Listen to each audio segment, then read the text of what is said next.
আজকের খুতবা কোরআনে বারবার উল্লেখ করা হয়েছে এমন বিশেষ একজনের জন্য নিবেদিত, আর তিনি হলেন মরিয়ম সালামুন আলাইহা।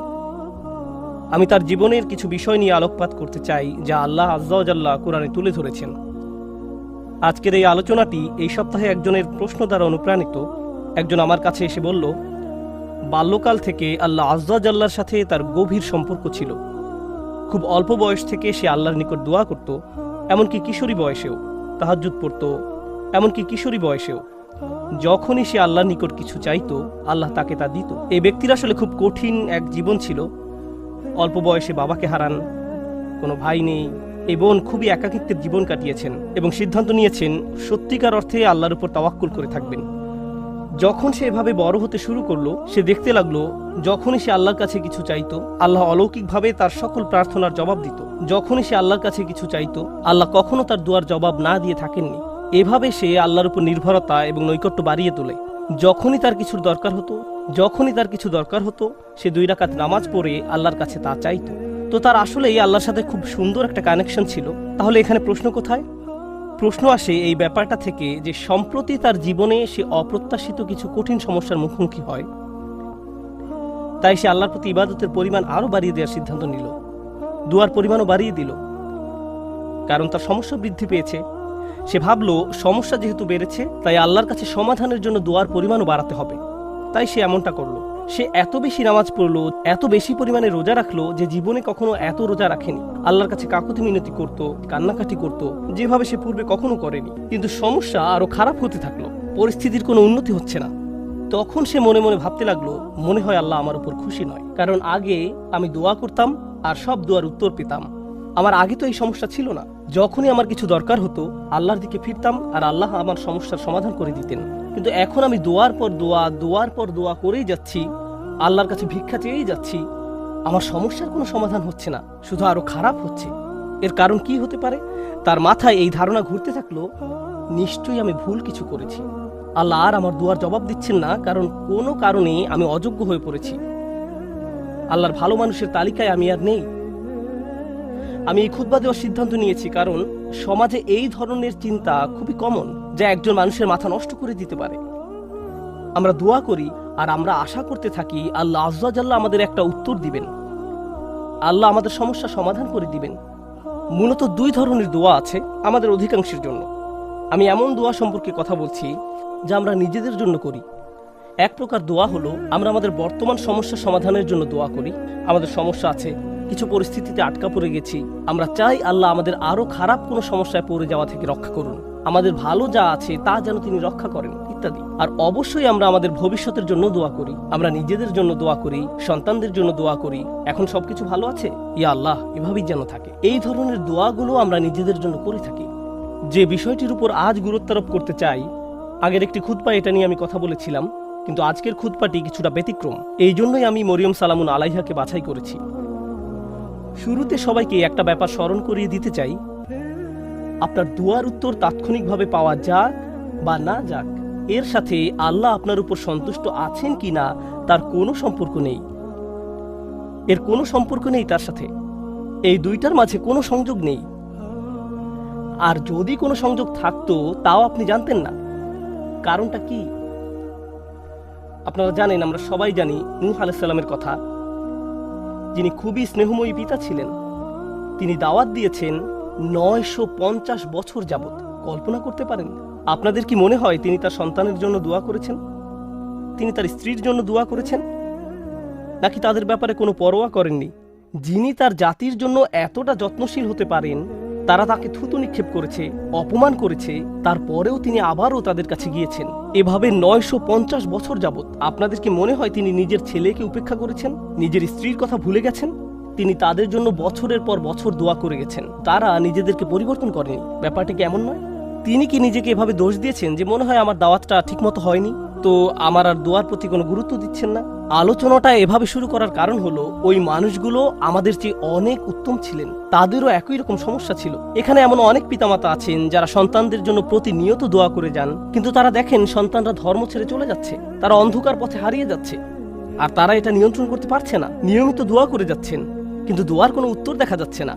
ফলে তারা হতাশ হয়ে পড়ছেন। আমি কি ভুল কিছু করেছি? আল্লাহ কেন উত্তর দিচ্ছেন না? আরে আপনি তো একা এমন পরিস্থিতিতে পড়েননি। আমাদের রাসূল সাল্লাল্লাহু আলাইহি সাল্লাম প্রচুর দোয়া করেছেন। আপনার কি মনে হয় না যে তিনি তার চাচার জন্য দোয়া করেছেন, তার পরিবারের জন্য দোয়া করেছেন? আপনার কি মনে হয় না তিনি আবু লাহাবের কথা বিবেচনা নেননি? যদি তিনি দোয়া করে থাকেন, তার সকল আবেগপ্রবণ দোয়া সত্ত্বেও আল্লাহ আযজা ওয়া জাল্লা তাকে বলছেন, ইন্নাকা লা তাহদি মান আহবাবত।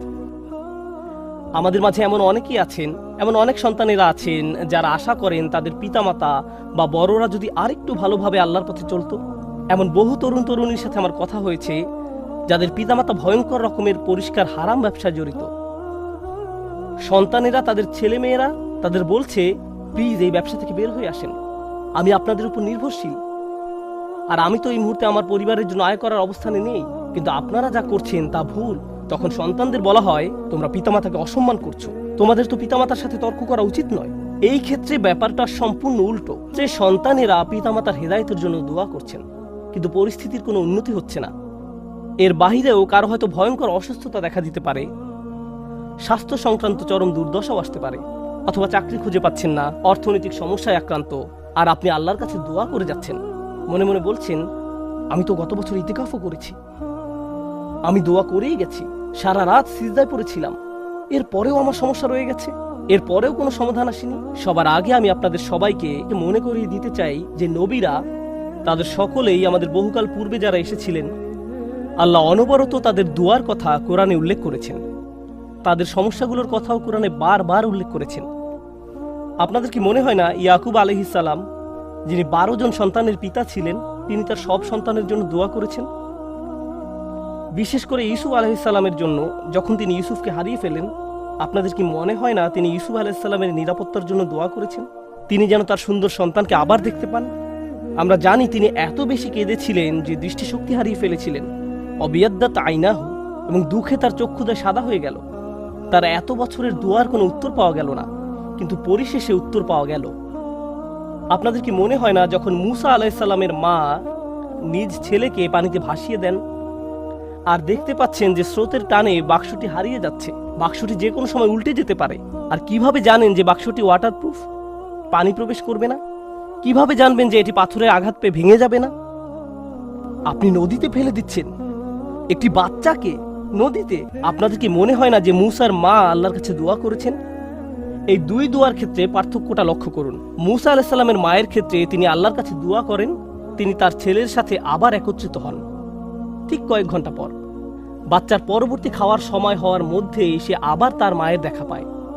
আর অন্যদিকে ইউসুফ আলাইহিস সালামের ক্ষেত্রে তিনি তার পিতার নিকট থেকে বিচ্ছিন্ন হয়ে পড়েন, কিন্তু বহু বছর যাবৎ তিনি তার পিতার দেখা পাননি, অনেক অনেক বছর যাবৎ।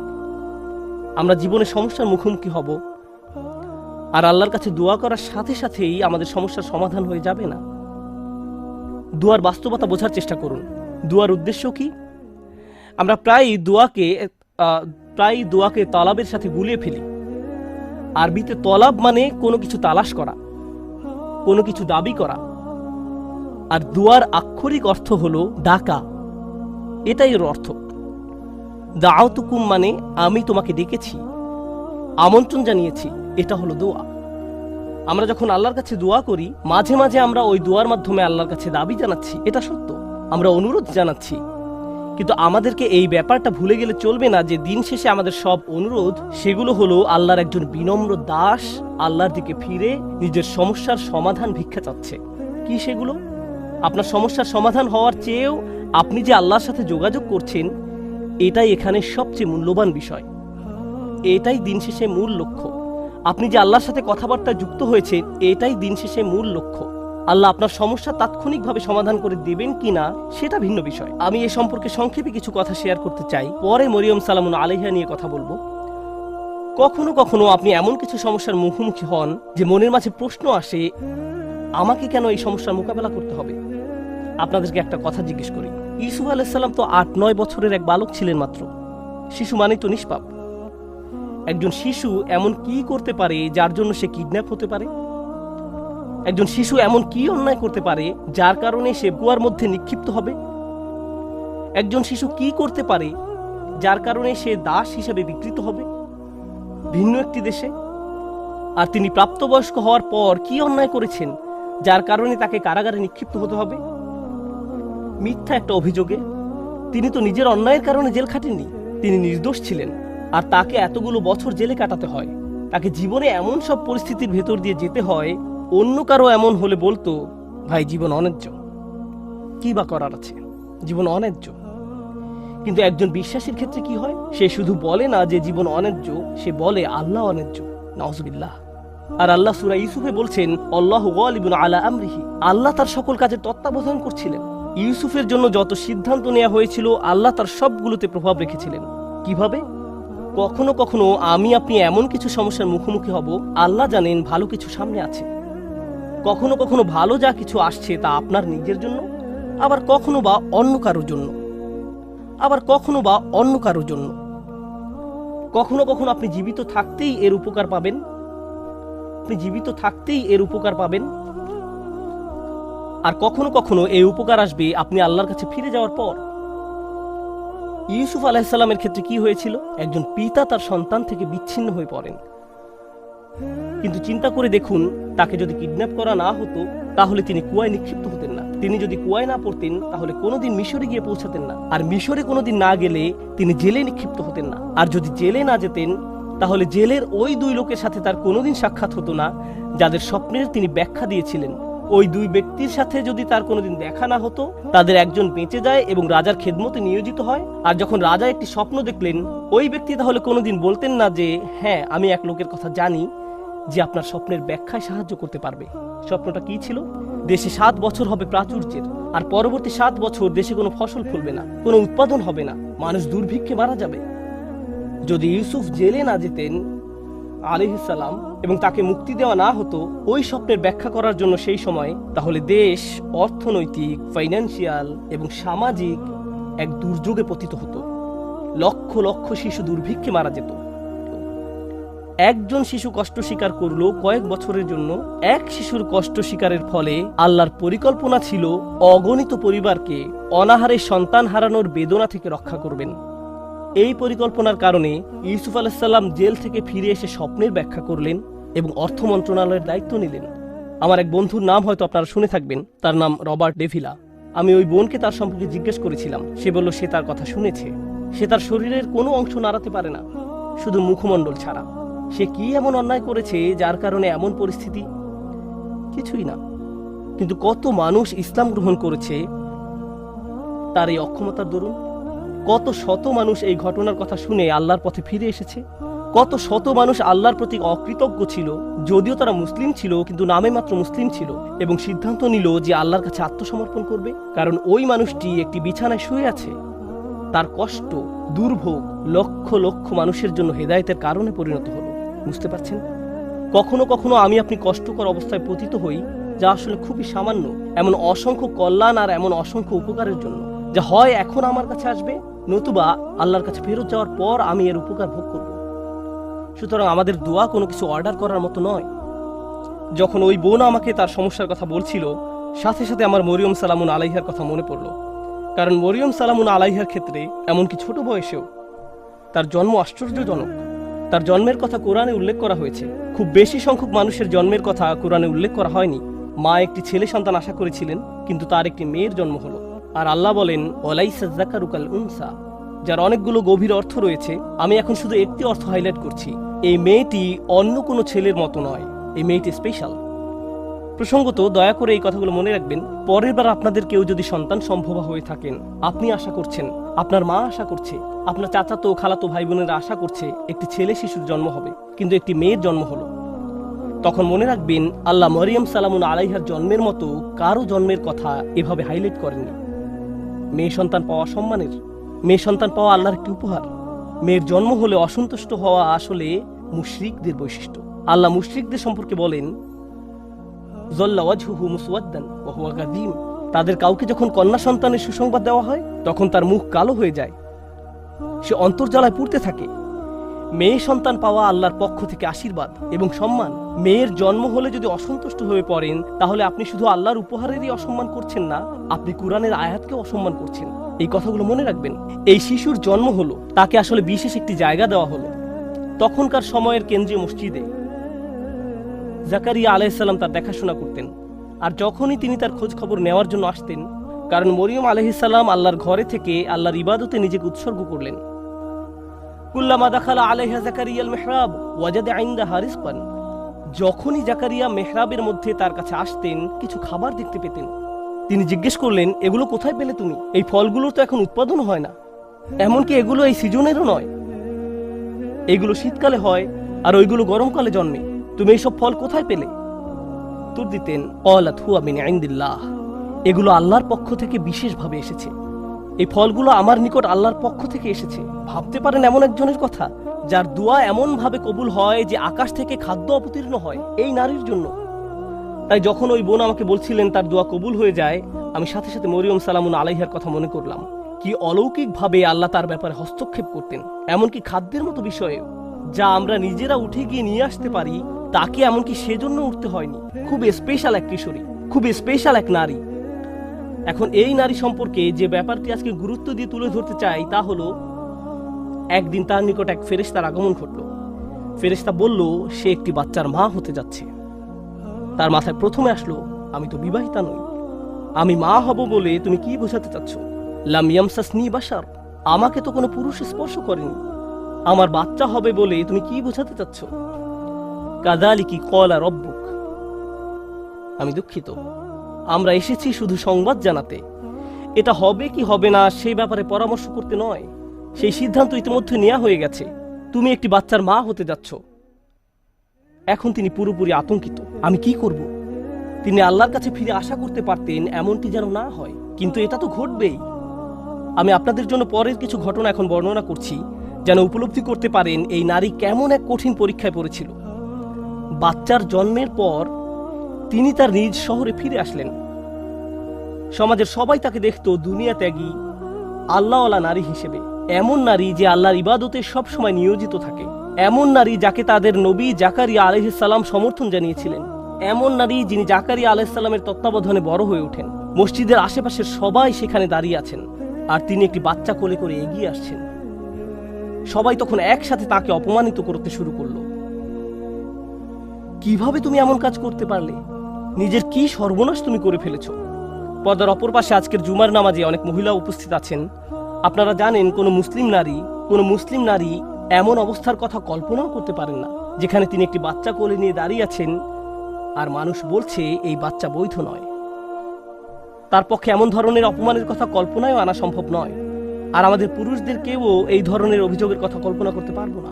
আমাদের বোনদের জন্য, আমাদের মায়ের জন্য, আমাদের মেয়ের জন্য এটা আমাদের চিন্তার বাহিরে। একজন মুসলিমের জন্য আমাদের মান মর্যাদা আমাদের জীবনের চেয়েও মূল্যবান। আত্মমর্যাদার যে চেতনা আল্লাহ আমাদের দান করেছেন তা আমাদের কাছে আমাদের জীবনের চেয়েও বেশি মূল্যবান। আর তিনি জানতেন তিনি যখন নিজের এলাকায় ফেরত যাবেন তখন লোকজন এমন কথাই বলবে। তার পেছনে বলা বলি করলে এক কথা, কিন্তু তারা লোক সম্মুখে তার মুখের উপর বলছে, একেবারে সরাসরি তাকে বলছে তিনি কিভাবে এই সমস্যার মোকাবেলা করলেন। কারণ যত দুয়াই তিনি করেন না কেন, আল্লাহর সিদ্ধান্তে কোনো পরিবর্তন হবে না। আল্লাহ সিদ্ধান্ত নিয়েছেন তাকে এই পরীক্ষার সম্মুখীন হতে হবে, তাকে সমাজের সামনে এভাবে দাঁড়াতে হবে। তখন তিনি কি করলেন? যখন প্রসব বেদনা শুরু হলো, তিনি বলে উঠলেন, ইয়া লাইতানি মিততু ক্বাবলা হাযা। তিনি বলে উঠলেন, হায় আমি যদি কোন রূপে এর পূর্বে মরে যেতাম। আশা করছি সন্তান প্রসবকালে মারা যাব, কারণ সামনে যে অপমান সইতে হবে তার থেকে মৃত্যুর মাধ্যমে সহজে অব্যাহতি পাওয়া যাবে। কুরআনের অন্য কোথাও কারো মৃত্যু কামনা করার কথা উল্লেখ নেই, শুধু এই জায়গায়। একবার চিন্তা করে দেখুন কেন তিনি মৃত্যু কামনা করছেন। আল্লাহ আজ্জা জাল্লা স্বীকার করছেন যে কখনো কখনো মানুষ এমন কঠিন মানসিক আঘাতে জর্জরিত হবে যে মৃত্যু কামনা করে বসবে। এমন পরিস্থিতিতেও মানুষ পড়বে। ঠিক এমনই এক চরম পরিস্থিতিতে তিনি পড়ে গেলেন, আর আল্লাহ এটা স্বীকার করলেন, ইয়া লাইতানি মিততু ক্বাবলা হাযা। আমি এটা পড়ার পর প্রচন্ড ধাক্কা খেলাম। কিভাবে তিনি এমন কথা বলতে পারলেন? জানেন তো আমাদের রাসূলুল্লাহ সাল্লাল্লাহু আলাইহি ওয়াসাল্লাম বলেছেন, লা ইয়াতামান্না ইয়ান্না আহাদুকুমুল মাউতা। তোমাদের কেউ যেন মৃত্যুর আকাঙ্ক্ষা না করো, তোমাদের মৃত্যু কামনা করা উচিত নয়। কেউ কখনো সহজে মৃত্যু কামনা করে না, কিন্তু তিনি এখানে মৃত্যু কামনা করছেন কেন? এটা অত্যন্ত কঠিন এক পরিস্থিতি, মারাত্মক এক অবস্থা। তো তিনি যে অপমানের সম্মুখীন হতে যাচ্ছেন তা মৃত্যুর চেয়েও খারাপ। তাই তিনি বললেন, ইয়া লাইতানি মিত্তু ক্বাবলা হাযা। এই কথা কোরআনে উল্লেখ করার কারণ আছে। দুনিয়ার এই জীবনে মানুষ অপমানজনক পরিস্থিতিতে পড়বে, থেকে মুক্তির কোনো উপায় চোখে পড়বে না। অনেককে তাদের পরিবারের সম্মুখীন হতে হবে, মিথ্যা অপবাদের সম্মুখীন হবে, অতীতের কোনো ভুলের মোকাবেলা করতে হবে। কে জানে তাদের এমন ধরনের মানসিক আঘাতের মোকাবেলা করতে হবে। তখন তারা মরিয়ম সালামুন আলাইহার উদাহরণের সান্ত্বনা খুঁজে পাবেন। কিন্তু তিনি এখানেই থেমে যাননি। তিনি বললেন, ওয়াকুনতু নাসিয়াম মানসিয়া। নাসিয়ান মানসিয়া খুবই অসাধারণ শব্দ যুগল। তারা বলে ফাল ও ফিল, এবং এই দুইটি ওজন। তারা নিসিও বলে, এক কিরাতে এটাকে নিসিয়ান, অন্য কিরাতে নাসিয়ান পড়া হয়, জিব এর মতো। আরবি ভাষায় দুই ধরনের শব্দ আছে, জিব ও মাজবুহ। একইভাবে নাসি এবং মানসি, এই শব্দগুলোর প্রথমটা আসলে ব্যবহৃত হয়, আমি আপনাদের জন্য লিখে এনেছি। ولا يقال للكبش ذبح إلا إذا أعد للذبح। কোন প্রাণীকে, অর্থাৎ কোন ছাগল বা ভেড়াকে আপনি ততক্ষণ পর্যন্ত জিব বলবেন না যতক্ষণ না এটি জবাই করার উপযুক্ত হয়। জবাই করা হয়ে গেলে এটাকে বলা হয় জাবিহ, এটাকে বলা হয় মাজবুহ। জবাইয়ের আগে না, আগে বলা হয় জিব। তিনি দুইটি শব্দ ব্যবহার করলেন, যদি আমি মরে যেতাম, যদি মানুষের স্মৃতি থেকে বিলুপ্ত হয়ে যেতাম, এভাবে অনুবাদ করা হয়। কিন্তু এখানে যে দুইটি শব্দ আছে সেটা ওনারা ভুলে গেছেন। একটা শব্দ নাসিয়ান, অর্থ আসলে তিনি তো মসজিদ থেকে অনেক দূরে, ঠিক না? তিনি এখন বাড়িতে অবস্থান করছেন না। কেউ যেন কোনোদিন আমাকে মিস না করে, তারা যেন এই প্রশ্নটাই না করে যে মরিয়ম কোথায় গেল। আমি যদি অদৃশ্য হয়ে যেতাম, যদি মানুষের স্মৃতি থেকে বিলুপ্ত হয়ে যেতাম এই মুহূর্তে, কারো যেন কোনোদিন আমার কথা মনেও না হয়। এটা হলো নাসিয়ের অর্থ। চিন্তাও মাথায় না আসে যে এক সময় আমার অস্তিত্ব ছিল। এমন অনেকেই আছে যারা এত কঠিন হতাশা এবং উদ্বেগের ভিতর দিয়ে যায় যে ঘর থেকেই বের হয় না, ফোন রিসিভ করে না, টেক্সট মেসেজের কোনো জবাব দেয় না। তারা এত বেশি মানসিক যন্ত্রণা অনুভব করে যে তাদের ইচ্ছা হয় যদি তারা মানুষের স্মৃতি থেকে বিলুপ্ত হয়ে যেত। কেউ যদি তাদের দরজায় করাঘাত করে, তারা ভাবে যদি তারা আমার কথা ভুলে যেত, হায় যদি আমার কারোর সাথে আর দেখা না হতো। তারা সবকিছু থেকে নিজেকে বিচ্ছিন্ন করে নিজের মাঝেই বসবাস করতে চায়। এর নাম হলো নাসিয়ান। তিনি ইতোমধ্যে আশা করছেন যেন তার মৃত্যু হয়, কেউ যেন তার খোঁজ করতেও না আসে। পরবর্তীতে অনেক বছর পার হয়ে গেলে কেউ যদি না জানে তার কি হয়েছে, মানসিয়ান, ভবিষ্যতেও তার কোনো উল্লেখ কোথাও যেন না থাকে। আমি আশা করছি কেউ যেন এই মুহূর্তে আমার কথা মনে না করে, এবং আমি ভবিষ্যতেও যেন সবার স্মৃতি থেকে সম্পূর্ণ অদৃশ্য হয়ে যাই। আমি এই মহান নারীর পরীক্ষার উপর গুরুত্ব আরোপ করতে চেয়েছি, কারণ ইনি এমন একজন নারী যার দোয়া সাথে সাথেই কবুল হয়ে যেত। তাকে এমনকি খাদ্যও চাইতে হয়নি, তার জন্য ফল ফলাদি এসে উপস্থিত হতো। আর আল্লাহ তাকে এমন পরিস্থিতিতে ফেললেন, আল্লাহ তাকে এমন পরীক্ষায় ফেললেন, এই জন্য না যে আল্লাহ তাকে ঘৃণা করেন, এই জন্য না যে আল্লাহ তার কথা ভুলে গেছেন, এই জন্য না যে আল্লাহ তাকে অপমানিত করতে চান। শেষে দেখা যায় যে এই সমস্ত কিছুর মাধ্যমে আল্লাহ আসলে তাকে সম্মানিত করলেন। আল্লাহ তাকে সম্মানিত করতে চান। কোন অপমানের ভয় তিনি করছিলেন? তার অপমানের ভয় ছিল মানুষ বলবে তুমি বিয়ে ছাড়াই এই সন্তানের মা হয়েছ, তোমার এটা হারাম ছেলে। মানুষ এটাই বলবে। আর জানেন তো বাচ্চার নাম কি ছিল? তার নাম ছিল ঈসা। কোরআনে কোন নবীর নামের সাথে তার পিতা বা মাতার নাম উল্লেখ করা হয়নি। শুধু ঈসা আলাইহিস সালাম, ঈসা ইবনে মারিয়াম বারবার উল্লেখ করা হয়েছে। ঈসা মরিয়মের ছেলে।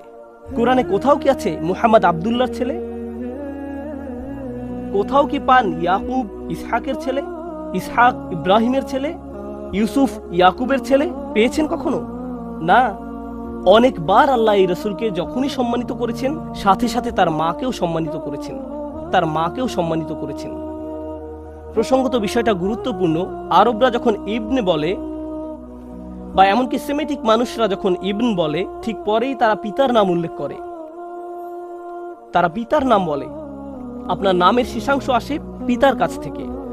আল্লাহ এই সাধারণ নিয়মের বাহিরে গিয়ে মানুষকে মনে করিয়ে দিয়েছেন যে তার কোনো পিতা নেই, আর আমি সাধারণ নিয়মের বাহিরে গিয়ে এই মাকে সম্মান দেখাবো।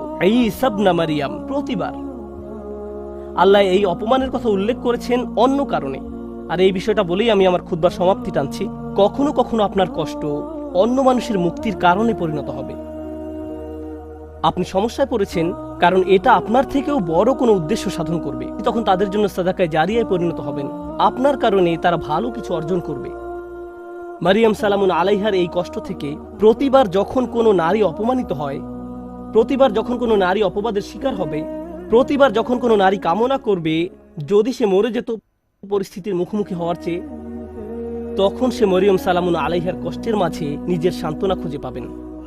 আর যখনই কোনো নারী সান্ত্বনা খুঁজে পাবে, মরিয়ম সালামুন আলাইহার মর্যাদা এতে আবারও বেড়ে যাবে। সুবহানাল্লাহ। আমাদের দোয়ার মাধ্যমে আমরা আল্লাহর সাথে সংযোগ স্থাপন করি। আমাদের দোয়া এমন কিছু নয় যার মাধ্যমে এই দুনিয়া জান্নাতে পরিণত হবে। পৃথিবীর এই জীবনে পরীক্ষা থাকবেই। আমাদের যে বহুগুণে উত্তম মানুষদের জীবনে সমস্যা ছিল, আর এটা ঠিক আছে। লাকাদ খলাকনাল ইনসানা ফি কাবাদ, আমি মানুষকে সৃষ্টি করেছি অত্যন্ত কষ্ট ও শ্রমের মাঝে। কষ্ট ক্লেশ জীবনেরই অংশ। দুয়ার উদ্দেশ্য হলো আমাকে আপনাকে এই কষ্টগুলো মোকাবেলায় সাহায্য করা। আর কখনো ভুলে যাবেন না যে আল্লাহ আমাদের সাথে আছেন। আল্লাহ আজ্জা জাল্লাহ আমাদের সেসব মানুষদের অন্তর্ভুক্ত হওয়া থেকে রক্ষা করুন যারা ঈমান হারিয়ে ফেলে।